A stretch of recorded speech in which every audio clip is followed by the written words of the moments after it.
Hi witches, I know it has been a hot second. If you guys were following me over on Instagram, you might have seen a couple stories here and there. Last week I had to take my cat to the ER, and I know it's like, oh, it's just a cat, but he's my baby.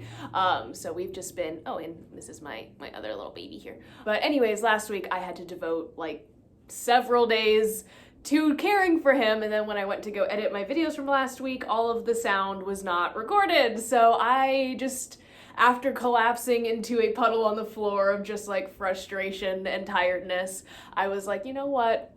We're just gonna do a whole week of videos next week. So that is what this is. Now for patrons, tomorrow is my normal filming day. So you will get all of the videos ahead of time still for this week. Subbing, like barring this one, but you'll get next Monday's video early anyways. So hope that's cool with you guys. I have lots of filming for you tomorrow. I'm so excited. I'm really happy to be back. I feel like I've had these like monthly calamities and I'm getting real tired of the tower moments, let's say. But yeah, with the whole situation with my cat, like patrons, I just need you to know that your support really helped me out this month with that. And like kind of by extension, you helped save my boy a little bit. So thank you very much for your support, and to everyone who has supported me. Even if you have just like love to comment. I promise I read all of them. Even if I haven't responded, like I try to do my best to respond to everything, but I do see it, and it's always so nice to talk to you guys. So thank you for being there.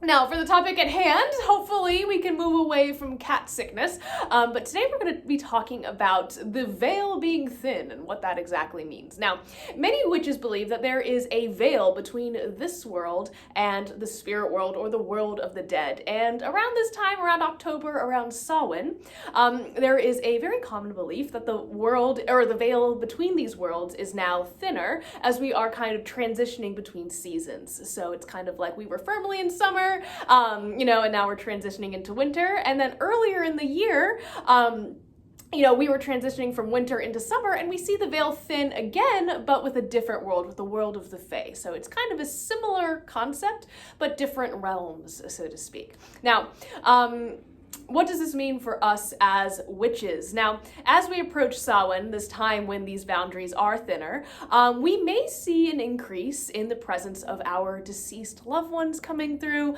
You might be able to communicate with some spirit guides or your deities a little bit easier. I definitely find it to be a little bit easier. There might be an uptick in a little bit of activity in your house if you have a few invisible guests, shall we say. Now, I really did want to talk about this because we are approaching Samhain, which is a holiday kind of centered around remembering those we have lost in the past year, or just remembering our deceased loved ones as well. So I just wanted to explain why, you might see people saying like, oh, the veil is thin on Samhain. It's because of this kind of transitional time of year, right? Now, when I say we might see an increase in the presence of our deceased loved ones in our lives, this does not mean that, like Jacob Marley is going to appear to you and bring like the 3 ghosts of Christmas or whatever. But I mean, if it does happen, I would love to hear about it. But more likely, you might feel a little bit more like your thoughts are drawn to ancestors or people who have passed over the past year, especially in October, especially as we're kind of nearing the holiday season as well. I kind of tend to think about those people who may not be at the table, unfortunately, and we can honor them with our Samhain celebrations, which we'll talk about. So around this time, I do see an uptick in my own ancestor work, in a lot of other practitioners' ancestor work. It makes a lot of sense for this time of year. And in turn, I invite you to pay attention to your dreams and remain open to receiving these communications from your loved ones. The dead are not all to be feared, though you should tread respectfully.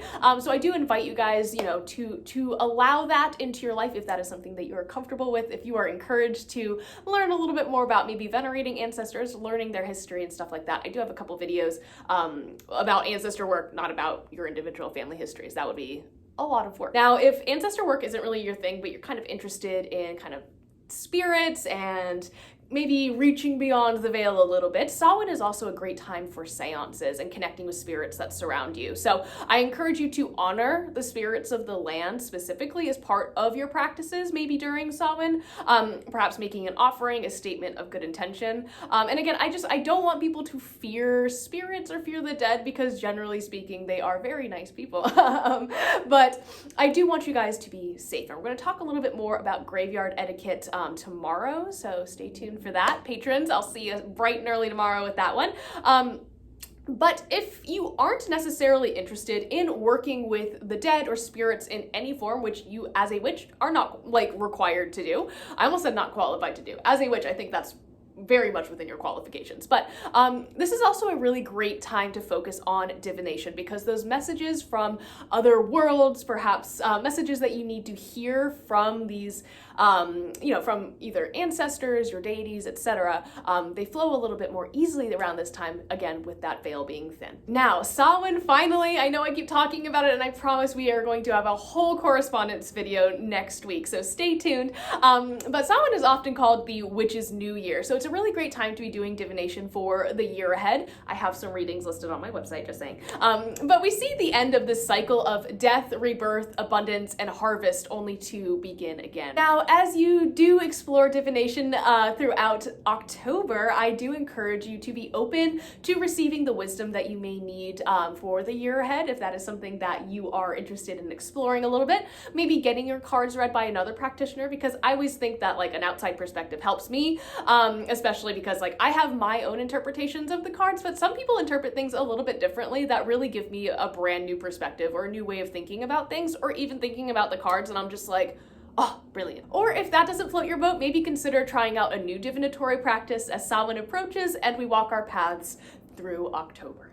Well, thank you, witches, so much. I, again, apologize. I feel like I have these like monthly tower moments, and I just feel like that needs to stop. We need to move on to the star. I need to have hope again, but hopefully, this won't be like regular. I, again, appreciate you guys. 2022 has been just like the craziest roller coaster of a year for me. So this is just another, like, I was gonna say like icing on the cake, but I feel like we're just like past the cherry on top. We're like moving on to all the toppings. So 2022 is wild. Thank you guys so much for being here. I can't wait to chat witchcraft with you tomorrow, and I'll see you then.